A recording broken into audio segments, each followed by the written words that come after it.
साथियों एग्जाम आपका बहुत नज़दीक आ गया है, इसलिए अब हम जो रिमेन्स पार्ट है उन्हीं टॉपिकों की बात करेंगे जो बोर्ड एग्जाम में पूछे जाते हैं। तो आइए समय को गवाए बिना हम क्लास को स्टार्ट करते हैं। और आज हम क्लास जो स्टार्ट कर रहे हैं फिजिक्स। फिजिक्स में हम गतिमान आवेश तथा चुंबकत्व पढ़ रहे थे, उसमें शायद कुछ हमने आपको बताया था, यानी कि कुछ बताने का मतलब गतिमान आवेश तथा चुंबकत्व में हमने आपको एक लेक्चर प्रोवाइड करा दिया है। आज हम उसी के आगे कंटिन्यू देखेंगे। और अभी हमने धारावाही लूप के अक्ष पर केंद्र पर चुंबकीय क्षेत्र अच्छे से निकाला है। उसके पश्चात ही हम क्लास को आगे बढ़ाते हैं, यानी कि आज हम एम्पियर के परिपथीय नियम से स्टार्ट करने वाले हैं। तो कक्षा 12 की जो फिजिक्स है स्टार्ट करते हैं। और सबसे फर्स्ट टॉपिक है एम्पियर का परिपथीय नियम। ये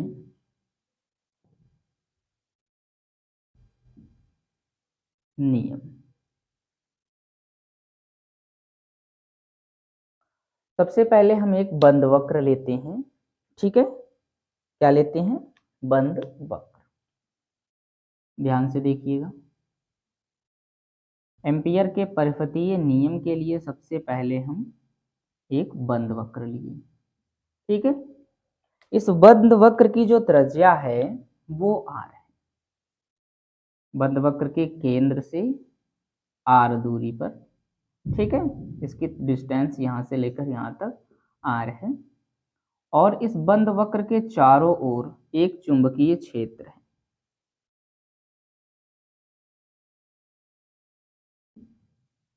ठीक है, बंद वक्र के चारों ओर एक चुंबकीय क्षेत्र है। इस बंद वक्र में प्रवाहित धारा जो है वो I है। प्रवाहित धारा I है। एक छोटा सा हम इसमें अल्पांश ले लेते हैं dl। ठीक है, ये बंद वक्र हो गया। बंद वक्र के चारों ओर एक चुंबकीय क्षेत्र होता है। बंद वक्र के चारों ओर क्या होगा? एक चुंबकीय क्षेत्र होगा। ध्यान दीजिएगा,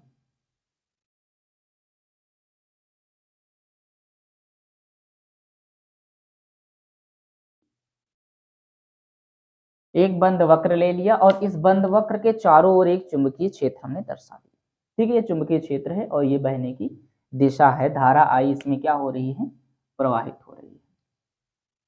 तो देखो एम्पियर ने क्या कहा? एम्पियर ने यही कहा कि किसी बंद परिपथ निर्वात में स्थित किसी बंद वक्र, ठीक है, बंद वक्र के चारों ओर का चुंबकीय क्षेत्र, जो चुंबकीय क्षेत्र होता है, उस चुंबकीय क्षेत्र का जो रेखीय समाकलन होता है वो बंद वक्र में प्रवाहित धारा I, बंद वक्र में प्रवाहित धारा I का म्यू नॉट गुना होता है। यानी कि इस I को हम म्यू नॉट से गुना कर दें, I को हम क्या करें? म्यू नॉट से गुना कर दें, तो ये जो है BDL यानी कि इस बंद वक्र का क्या बन जाएगा? रेखीय समाकलन। ठीक है, ये जो रेखीय समाकलन निकल कर आता है वो I और म्यू नॉट के बराबर होता है। ठीक है, इसकी परिभाषा आप दे सकते हो, निर्वात में किसी बंद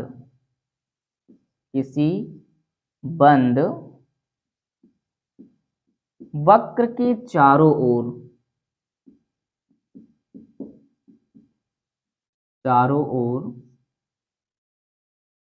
का चुंबकीय क्षेत्र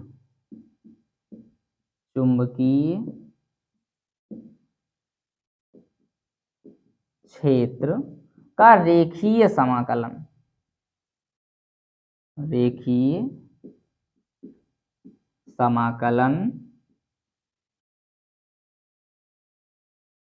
बंद वक्र में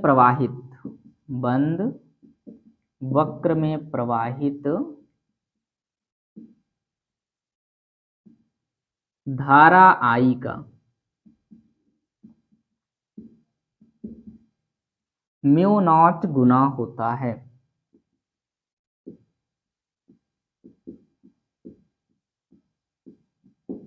ठीक है, कितना गुना होता है? म्यू नॉट गुना होता है। तो ये था एम्पियर का परिपथीय नियम। छोटा सा नियम है, 1 नंबर का क्वेश्चन पूछता है। लेकिन एग्जाम में ऐसा नहीं पूछेगा कि एम्पियर का परिपथीय नियम क्या है, इसके साथ पूछेगा इसका एक अनुप्रयोग बताइए या इसकी व्युत्पत्ति बताइए, इसकी व्युत्पत्ति कहाँ से हुई। तो चलिए अब इसके पश्चात हम सीखते हैं इसकी व्युत्पत्ति। ठीक है,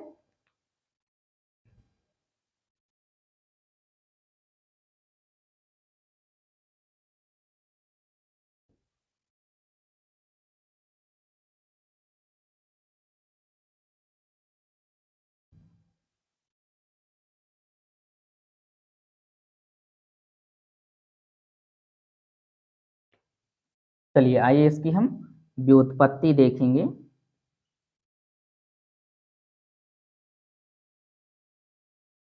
व्युत्पत्ति, तो सबसे पहले यहां पर देखो दिया गया, माना एक एल लंबाई का आवेशित चालक तार है।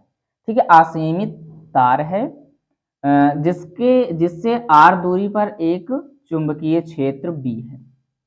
ठीक है, तो यहां पर लिखते हैं कि माना वक्र के केंद्र से आर दूरी पर एक चुंबकीय क्षेत्र बी है।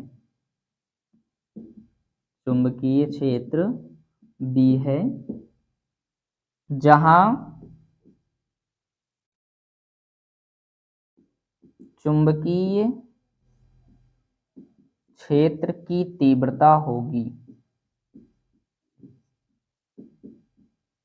चुंबकीय क्षेत्र की तीव्रता B इज इक्वल टू क्या होता है, mu not upon 4 pi 2I upon R. ये क्या हो जाएगा, चुंबकीय क्षेत्र की तीव्रता हो जाएगी।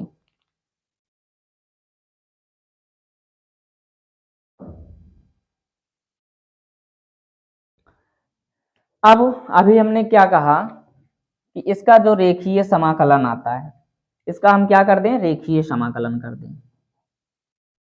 रेखीय समाकलन करने पर, चलिए रेखीय समाकलन करेंगे तो integration of B into D L is equal to integration of mu not upon 4 pi 2I upon R हो जाएगा इंटू डी एल। अब इसमें जिन जिन टर्म का क्या होता है, इंटीग्रेशन होता है, उनको रहने दो, जिसका नहीं होता उसको बाहर कर लीजिए।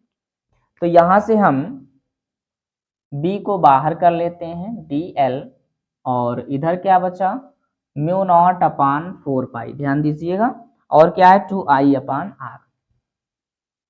2I upon R integration of क्या बचेगा, ओनली dl। तो यहां से b और dl का जो इंटीग्रेशन होगा l हो जाएगा, और म्यू नॉट अपान 4 पाई और 2 पाई अपान आर, ये जो dl है वो किसके बराबर है, एक अल्पांश लिया गया, वो बन गया हमारा क्या, वक्र की परिधि। इसको हम लिखेंगे 2 पाई आर, 2 पाई आर, सॉरी यहाँ पे 2I है, 2 से 2 2 जा 4, इससे ये कैंसिल हो गया, आर से आर कैंसिल, पाई से पाई कैंसिल, और b इज इक्वल टू क्या बचा, b into L is equal to mu not into का 2I, सॉरी ओनली I। तो इसको इंटीग्रेशन फॉर्म में रहने दो, इसका इंटीग्रेशन मत करो, ठीक है, मत कीजिए, कोई दिक्कत नहीं है, यही हमें सिद्ध करना था। Integration of b into D L लिख देते हैं is equal to mu not I, और ये सिद्ध हो गया छोटा सा। यही एम्पियर का परपथीय नियम है। यही क्या है, एम्पियर का परपथीय नियम।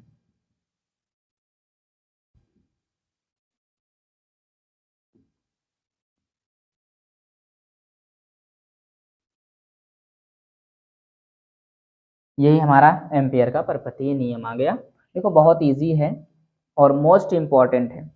ये क्वेश्चंस आपके बोर्ड एग्जाम में आने के चांसेस बहुत ज़्यादा रहते हैं। हम देखते हैं एम्पियर के का परपथीय नियम और इसके अनुप्रयोग। राम रमा रटते रटते।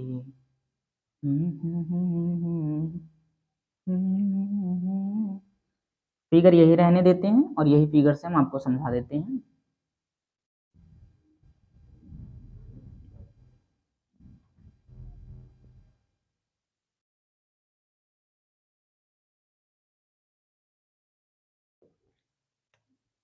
अनुप्रयोग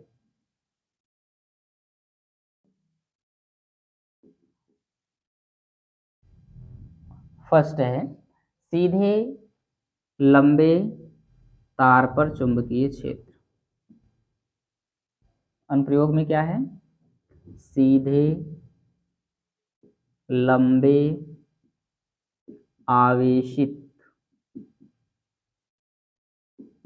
तार के अक्ष पर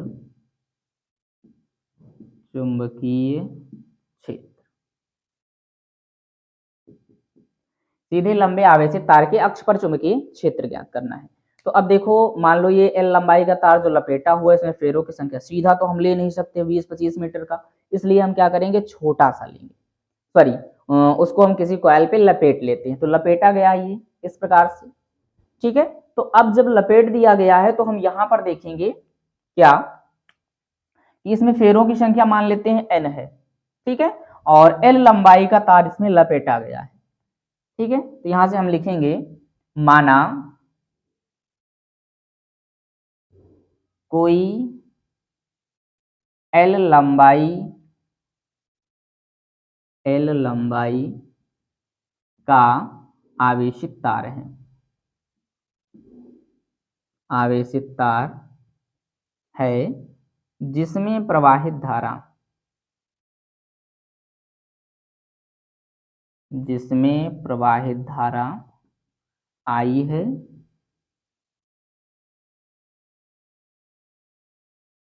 तार से आर दूरी पर, आर दूरी पर एक बिंदु है, एक बिंदु है जिस पर मुझे चुंबकीय आर दूरी पर एक बिंदु है जिस पर चुंबकीय क्षेत्र ज्ञात करना है, ज्ञात करना है। देखो ये सब लिखना नहीं चाहिए मगर हम लिख दे रहे हैं आप लोगों की सुविधा के लिए। चुंबकीय क्षेत्र एम्पियर के परिपथीय नियम से हम लगाएंगे, एम्पियर के परिपथीय नियम से,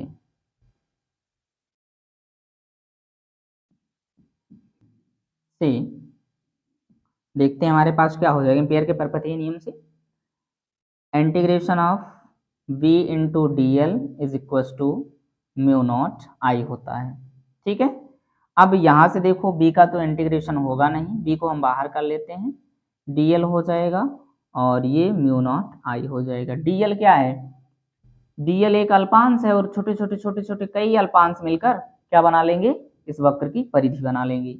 इसको हम क्या लिखेंगे, b into 2 pi r is equal to mu naught I हो जाएगा, ठीक है। अब यहीं से हम क्या करें, इसको थोड़ा सा और आगे एक्सप्लेन करें। b को हम रोक लें इधर और म्यू नॉट आई अपान 2 पाई r हमने किया, लेकिन सूत्र में अभी हमने चुंबकीय क्षेत्र कुछ और निकाला था, तो यहाँ से हम और इसको थोड़ा सा बना लें, म्यू नॉट अपान 2 से हम नीचे मल्टीप्लाई करा दें तो 4 पाई हो जाएगा इंटू 2 आई अपान r, यही क्या हो जाएगा, चुंबकीय क्षेत्र हो जाएगा। देखो कितना इजी है ना, यही चुंबकीय क्षेत्र है, चुंबकीय क्षेत्र है। तो एक अनुप्रयोग हमने पढ़ा, एक अनुप्रयोग और पढ़ते हैं, ठीक है। तो इसको ये नोट डाउन कर लीजिए, बस 5 स्टेप में हो गया कंप्लीट। अगला हम अनुप्रयोग देखेंगे, अनुप्रयोग नंबर 2। इसको इरेज करते हैं, स्क्रीनशॉट ले लीजिए। अनुप्रयोग नंबर 2 देखते हैं। अनुप्रयोग नंबर 2 यानी कि धारावाही परिनालिका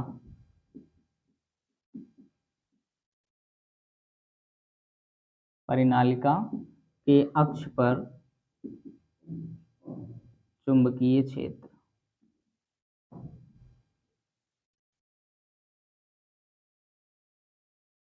देखिए, धारावाही परिनालिका के अक्ष पर चुंबकीय क्षेत्र ज्ञात करना बहुत इजी है। तो सबसे पहले हम यहाँ पर एक धारावाही परिनालिका लेते हैं, ध्यान दीजिएगा।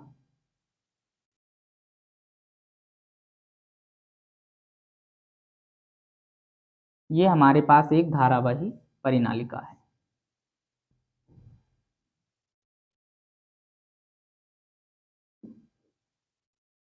ठीक है, क्या है? एक धारावाही परिनालिका। इस धारावाही परिनालिका में एक हम आयत सपोज कर लेते हैं, आयताकार, कुछ इस प्रकार से। ठीक है, इसका नेमिंग कर दें A B C D।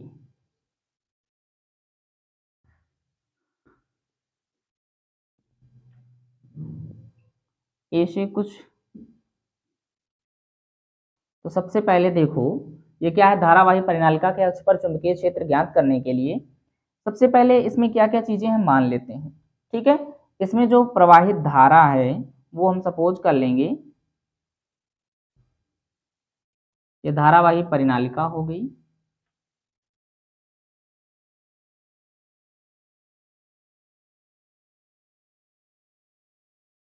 ठीक है, इसमें जो फेरों की संख्या, तार बहुत अनंत लंबाई का है, इसमें लपेटा गया है, इसमें फेरों की संख्या क्या है? n है। ठीक है, तो सबसे पहले हम देखते हैं क्या करेंगे। माना एक धारावाही या एक L लंबाई का तार है, L लंबाई का तार है जिसमें प्रवाहित धारा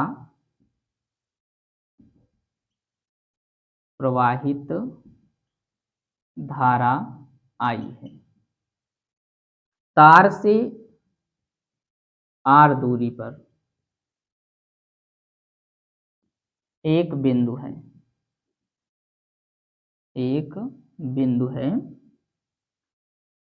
जिस पर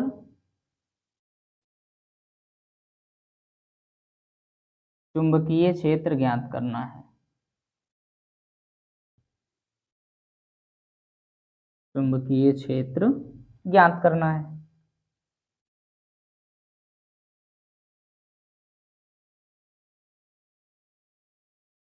क्या ज्ञात करना है? चुंबकीय क्षेत्र ज्ञात करना है। तो देखिए यहां पर चुंबकीय क्षेत्र ज्ञात करने के लिए हम क्या लगाएंगे? एम्पियर के परपथीय नियम। एम्पियर के परिपथीय नियम से, एम्पियर का परिपथीय नियम लगाएंगे। V into D L integration of, इधर क्या हो जाएगा? A to B B into D L plus integration of B to C B into D L plus integration of C to D B into D L plus integration of D to A V into D L. इन सभी का मान हम भरते हैं तो क्या हो जाएगा? ध्यान दीजिएगा, integration of B into D L कुछ नहीं लिखा हमने, A to B V D L cos 0 degree, यानी कि ये पड़ी हुई लाइन है, यहाँ पर cos थीटा का मान 0 degree, plus integration of B to C V into D L cos 90 degree. B to C ये लंबवत है इसलिए 90 डिग्री हो गया। Integration of C to D, अब ये देखो C टू D ये चुंबकीय क्षेत्र के बाहर है इसलिए चुंबकीय क्षेत्र 0 हो जाएगा, DL cos 0 degree, plus integration of D to A ये भी लंबवत है इसलिए cos 90 degree. D to A B into D L cos 90 degree हो जाएगा। ध्यान दीजिएगा। अब यहां से देखिए b integration of dl is equal to, ये cos 0 का मान 1 होगा तो ये a टू b हो जाएगा, b इंटू डी हो जाएगा, प्लस ये वैल्यू cos 90 का मान 0 तो ये 0 हो जाएगा, और यहाँ पर cos 0 है 1 लेकिन चुंबकीय क्षेत्र 0 है तो ये भी 0 हो जाएगा, और बी डी एल 90 डिग्री तो ये तो 0 हो ही जाएगा। ठीक है, तो यहां से इतना समझ में आ गया। अब बचा हमारे पास क्या, यहां पर देखिए integration of b into D L is equal to क्या बचा, integration of a to b b into D L बचा। एम्पियर का परपथीय नियम हम जानते हैं, v into D L is equal to क्या होता है, म्यू नॉट आई के बराबर होता है। तो कंपेयर कर देते हैं इसको हम, v into integration of D L is equal to mu naught I, लेकिन फेरों की संख्या क्या है, n है, तार की लंबाई क्या है, l, तो n l भी राइट कर देंगे। तो यहाँ पर b is equal to B L हो जाएगा is equal to mu naught I into का एन एल, एल से एल कैंसिल हो जाएगा, b is equal to mu naught N I, और यही क्या हो जाएगा, धारावाही परिनालिका के अक्ष पर चुंबकीय क्षेत्र, यही क्या हो जाएगी, यही धारावाही परिनालिका के अक्ष पर चुंबकीय क्षेत्र है।